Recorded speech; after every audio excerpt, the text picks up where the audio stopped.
Y'all don't have to stand for this. I'm going to do a little bit of reading. I know the turkey's probably talking to y'all too.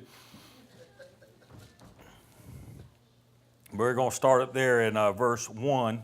Everybody knows this. Everybody knows this chapter in the Bible. It's about Nehemiah. And I just had a few thoughts. I just wanted to go across here. I thought I picked up something spiritual in there somewhere. It says right here in chapter 4 of Nehemiah, it says, "But it came to pass that when Sanballat heard that we builded the wall, he was wroth and took great indignation and mocked the Jews. And he spake before his brethren and the army of Samaria and said, What do these feeble Jews? Will they fortify themselves? Will they sacrifice? Will they make an end in a day? Will they revive the stones out of the heaps of the rubble which are burned? Now Tobiah, the Ammonite, was by him, and he said, Even that which they build, if a fox go up, he shall even break down their stone wall." Nehemiah's prayer right here says, "Hear, O our God, for we are despised, and turn their reproach, and we are despised." And then he's asking God, "And turn their reproach upon their own head, and give them for a prey in the land of captivity, and cover not their iniquity, and let not their sin be blotted out from before thee, for they have provoked thee to anger before the builders." Now you know what Paul said, go boldly before the throne room of God. Before the throne of God. Now, I sure would like to be able to pray like this to God, to have that much boldness to be able to pray like that. And it's probably good that we don't, because we'd probably be trying to kill each other off, using God as an excuse. But the thing about it is, you know, that he had enough faith in God, that he had enough righteous indignation in him, that he was bold enough to go to God with this and be able to speak to him in such a fashion. And we see right here, it says in verse 7, verse 6, "And so built we the wall, and all the wall was joined together unto the half thereof, for the people had a mind to work.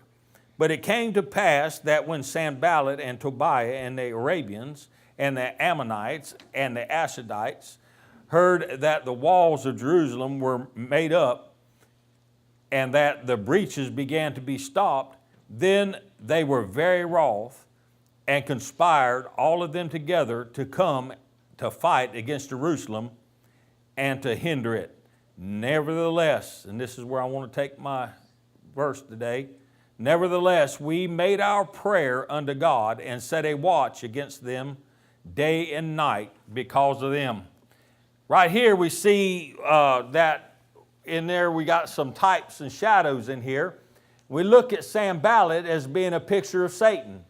Now Nehemiah had a physical problem. It was on him. It was physically there. It was right in front of him. And there was nothing he can do but physically be able to repel it. But you know what? We look right here at Sanballat as being the devil, and us being Nehemiah. We see a spiritual battle right here being performed right here in these verses right here. And we see that there was a work to be done. Now every single one of us in here that are blood washed and blood bought, regenerated by the blood of God, Christ, has a work to be done. Now it might not be like I said this morning in Sunday school. We might not be able to get on the big harvester and harvest out the bulk of the crop all up and down the middle of the fields and get all the bulk. But there's some places in a field that need to be harvested. There's the corners and there's the hedgerows. There's the spots that the seed falls that probably wasn't meant to go, but it still produces fruit. And you know what? Every single one of us can get in a hedgerow. Every single one of us can get in a corner and do some work. There was a job, there was a work to be done here. And so we see this spiritually. All this in here we can see spiritually. And you know what? God has a purpose to fulfill, doesn't He? He's got a purpose. Every single soul that's in here today has a purpose on this earth. Now I was looking at this, and I was looking at what the spiritual applications of this was, and we see that there's a trouble coming against Nehemiah. And I want to say today that the devil has a problem with us, and it's coming towards us. Now, every day we fight our daily battles, don't we? We have to get up in the morning, probably don't like our boss man. We go to work, have a few words with him. Maybe somebody at work gets on our nerves. Something's always going wrong physically in our lives. But you know what? I want to go somewhere that we have a big problem with, and that's spiritual warfare. We have a problem with spiritual warfare in our lives because the devil doesn't want to see us grow. The devil doesn't want to see us go anywhere and do anything for God. See, just like Sanballat is, the devil is waiting to pounce on us. He's waiting to pounce. Now we look right here in the scriptures and we see how Nehemiah fought Sanballat. We see how he fought it. And in a spiritual sense, we fight it the same way he did. Because the Bible says that the devil's walking around like a roaring lion. He's going to devour whoever he can. Now, a bunch of people that say the devil might be roaring, but he can't devour. My friend, look around tonight, and you'll see some devouring going on. You'll see some devouring going on in the church. You'll see some devouring going on in the families, in the schoolhouse. You'll see the devil going around devouring up what he can. And my friend, let me tell you something. We've got to be strong enough to be able to handle that. Now, can I do it on my own? No. Could Sanballat hold off Sanballat in the Arabian army by himself? No. He had to call on God to have them to come by and ask God to protect him. To ask God to be able to maneuver himself in between him and Sanballat. And that's what we need to do today.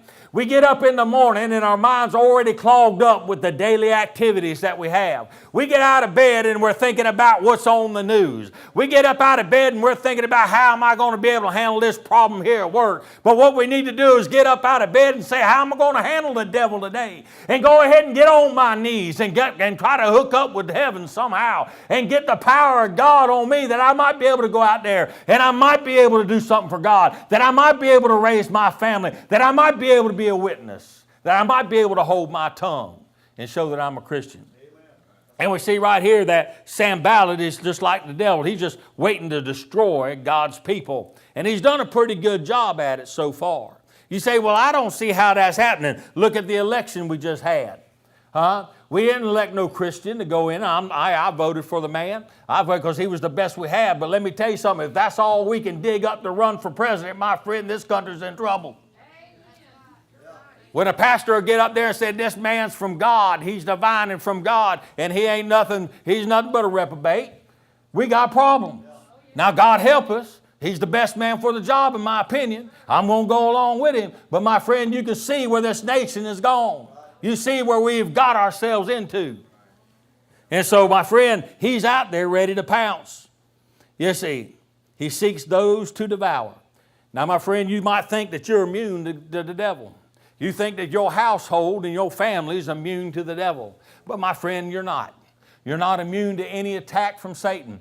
Satan can set snares for you, and you know what we do? We get up in the morning, we're so worried about our job, and we're so worried about the things that we're going to do that day, we forget to get on our knees and get some ammo. We forget to get on our knees and get strength from heaven that we might not get caught up in a snare. Now, you watch them we used to go out there and set traps for old foxes and coons and stuff like that in the woods.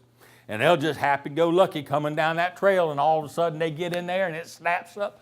They're surprised as anything that what's going on here. And that's the same way we get too, don't it? You ever been just going down and going through your daily activities, everything's going good, and all of a sudden something's done snapped, and you're caught in the middle of something and you're looking around crazy. Like, what in the world just happened? And that's the devil, and that's how he works. But we'll go out into this world without any help, without any hope. You see, the Jews built a city while standing guard. You see, we got to watch in our daily activities too. Even though we go through our daily activities, we get blinded by this world.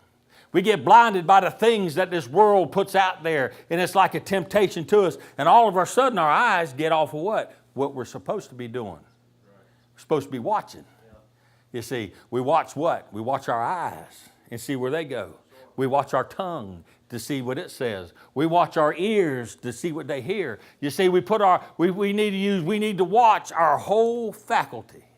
You see, because the devil has many snares, not just one or two.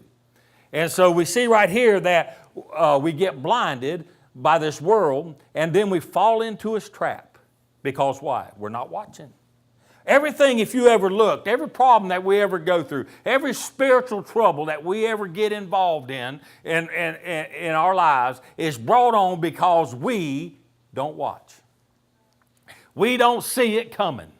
Paul says, why do you act surprised? Why are you so surprised when something comes? He said, don't you know this is what it's supposed to be like? But y'all act surprised. That's what he's trying to say to the church. And why? Because we're in a warfare. We fight against the devil. And we get out there in the world, and what do? We get blinded by the world. We get enticed by the world. We get pulled in to the world. And so we see right here, where Jesus told Peter, he says, Peter, you're about to be sifted. You're about to be sifted. Peter didn't even know. Peter walked with Jesus, was taught by him, saw his miracles. He was in confidence with Jesus Christ himself. And yet Jesus turned to Peter and said, Peter, you're going to be sifted. The devil's going to sift you. And my friend, I know tonight I'm not stronger than Peter.